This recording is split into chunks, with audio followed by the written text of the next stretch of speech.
Vamos continuar o capítulo 19 de João, lendo do versículo 17 ao 30. E levando ele às costas a sua cruz, saiu para o lugar chamado Calvário, que em hebraico se chama Gólgota, onde o crucificaram. E com ele outros dois, um de cada lado, e Jesus no meio. E Pilatos escreveu também um título e pô-lo em cima da cruz, e nele estava escrito: Jesus Nazareno, Rei dos Judeus. E muitos dos judeus leram esse título, porque o lugar onde Jesus estava crucificado era próximo da cidade. E estava escrito em hebraico, grego e latim. Diziam, pois, os principais sacerdotes dos judeus a Pilatos: não escrevas Rei dos Judeus, mas que ele disse: sou Rei dos Judeus. Respondeu Pilatos: o que escrevi, escrevi. E tendo, pois, os soldados crucificados a Jesus, tomaram as suas vestes e fizeram 4 partes, para cada soldado uma parte, e também a túnica. A túnica, porém, tecida toda de alto a baixo, não tinha costura. Disseram, pois, uns aos outros: não a rasguemos, mas lancemos sorte sobre ela, para ver de quem será. Isso foi assim, para que se cumprisse a escritura, que diz: dividiram entre si as minhas vestes, e sobre a minha túnica lançaram sortes. Os soldados, pois, fizeram essas coisas. E junto à cruz de Jesus estava sua mãe e a irmã de sua mãe, Maria, mulher de Clopas, e Maria Madalena. Ora, Jesus, vendo que ali sua mãe e que o discípulo a quem ele amava estava presente, disse à sua mãe: mulher, eis aí o teu filho. Depois disse ao discípulo: eis aí a tua mãe. E desde aquela hora o discípulo a recebeu em sua casa. Depois, sabendo Jesus que já todas as coisas estavam terminadas, para que a escritura se cumprisse, disse: tenho sede. Estava, pois, ali um vaso cheio de vinagre, e encheram de vinagre uma esponja, e pô-la num sopo, lá chegaram à boca. E quando Jesus tomou o vinagre, disse: está consumado. Inclinando a cabeça, entregou o Espírito. Esta é uma das narrativas da crucificação. Os 4 evangelhos narram a crucificação. E há vários detalhes que são apresentados. Se lermos os 4 evangelhos, nós vamos observar os detalhes. O Evangelho de João, como tem o propósito de apresentar a divindade de Cristo, não traz muitos detalhes, mas apresenta exatamente, direciona toda a narrativa para mostrar que Jesus é Deus. E Calvário era o local. Gólgota significa lugar da caveira, porque havia um monte que tinha uma escavação que parecia de longe o rosto de uma caveira. E ele é crucificado entre 2 ladrões. Os 2 eram criminosos. E ele é crucificado no meio. E por que no meio? Para dar destaque, para apresentar o destaque. Era como o pior dos criminosos. Jesus estava ali como o pior dos criminosos. É aquele que fica no meio. E há uma conversa entre esses ladrões e Jesus que é narrada lá no Evangelho de Lucas. Aqui nós vamos nos deter ao texto que lemos. E nós vimos que Pilatos mandou colocar uma inscrição: Jesus Nazareno, Rei dos Judeus. Isso não agradou aos religiosos da época. Eles tentaram modificar essa inscrição, mas Pilatos foi muito firme quando disse: o que eu escrevi, escrevi. Fica do jeito que está, não muda nada. E é verdade que o título que foi dado,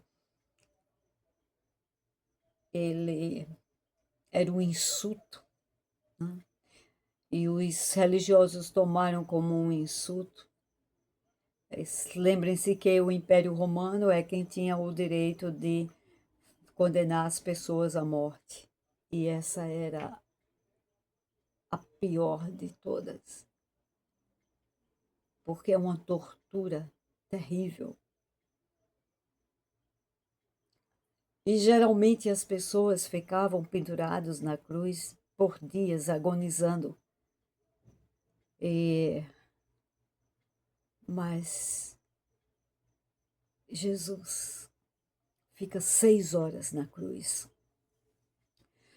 O tempo é determinado por Deus. Ele é Senhor de todas as coisas. E ficou determinado 6 horas.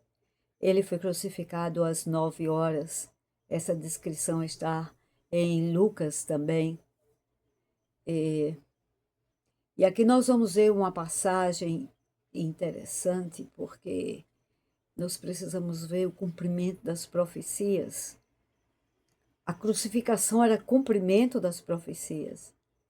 A maior de todas as mensagens é a mensagem da cruz, porque é ali onde a justiça de Deus é realizada, onde o pecado da humanidade é transferido para Jesus. Ele tomou sobre si, está escrito em Isaías 53, as nossas enfermidades e dores. O castigo que nos traz a paz estava sobre ele. Isaías 53 é a descrição, é a única descrição física que nós temos de Jesus. Na sua caminhada para o Gólgota, como uma ovelha muda, foi para o matadouro. E assim foi Jesus. E então se cumpre aqui essa passagem, aqui detalhada em João, a partir do versículo 23, o que os soldados fizeram. Em Lucas, eles escarneciam de Jesus, mas aqui está mostrando que eles tomaram as vestes e dividiram. As pessoas eram expostas nuas lá na cruz. Essa é a verdade. É por isso que está escrito a vergonha da cruz. Paulo escreve isso, a vergonha da cruz. Ele passou por isso, por causa de nós, sendo santo. E os soldados tomaram as vestes e dividiram. E aqui a gente fica sabendo quantos soldados. Tinham 4 soldados. Mas tem um detalhe. A túnica, eles não dividiram. Porque ela era tecida, sem costura. Ela foi feita sem costura, de alto a baixo. E isso significa que Jesus não andava feito mendigo. Os filhos de Deus não andam mendigando nada. Deus o provia. E Deus levantava provedores. Isso era uma túnica muito cara. Por isso e a roupa que ele estava toda ensanguentada. Mas era cobiçada, foi cobiçada pelos soldados. E a túnica principalmente. Então eles lançaram sortes. E onde está escrito isso? Versículo 24 de João diz que eles lançaram sorte para que se cumprisse a escritura. E o salmo que corresponde à crucificação é o Salmo 22. Tem detalhes da crucificação ali, inclusive isso, que as suas vestes foram cobiçadas e que a túnica, lançaram sortes sobre a túnica. Os soldados romanos cobiçaram a roupa de Cristo. Que ironia! Estavam diante do Salvador e não conseguiam vê-lo. E ao invés de cobiçar a vida, as palavras dele, o conhecimento dele, cobiçaram o material, a túnica.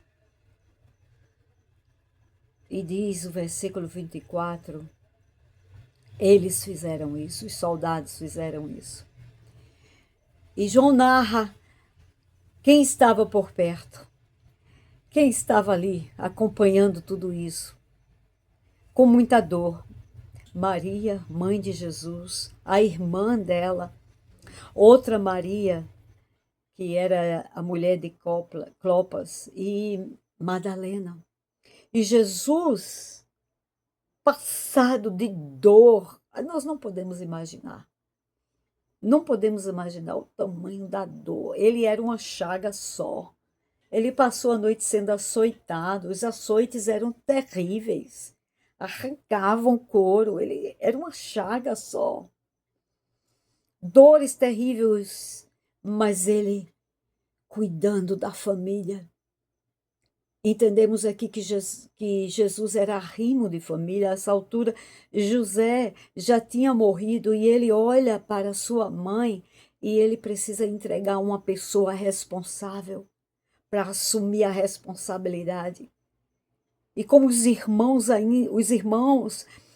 de carne ainda não conheciam, não criam, ele teve cuidado de deixar Maria sobre os cuidados de João, a quem ele amava. Esse é o discípulo que ele amava.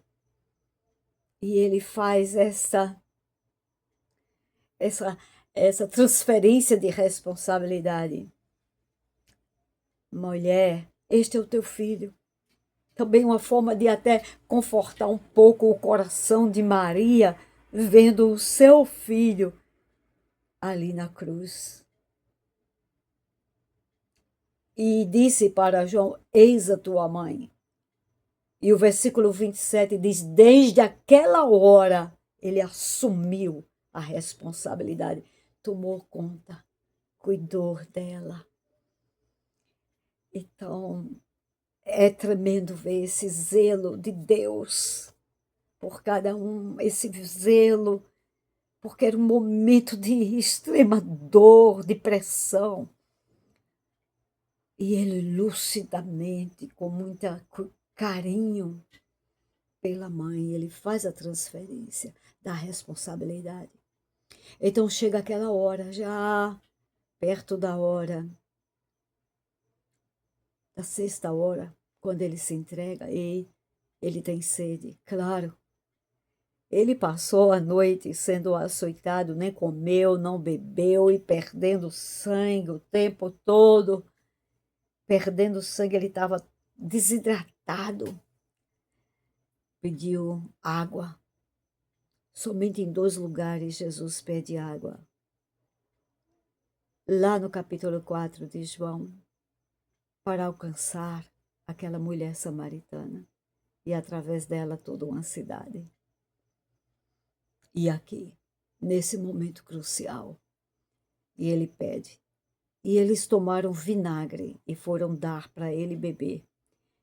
No Evangelho de Mateus, de Lucas, está escrito ele não bebeu, porque o vinagre entorpecia e aliviava até certo ponto, porque na verdade quem está na cruz morre por asfixia. O corpo, a lei da gravidade puxa o corpo para baixo e a pessoa não tem como respirar. Mas para Deus estava determinado 6 horas da cruz, que corresponde a um número representativo da raça humana. E ele ficou 6 horas. Então ele não toma nada para aliviar a dor. Ele assume até o fim. E é aí onde ele brada, está consumado. E a palavra é tetelestai, está consumado.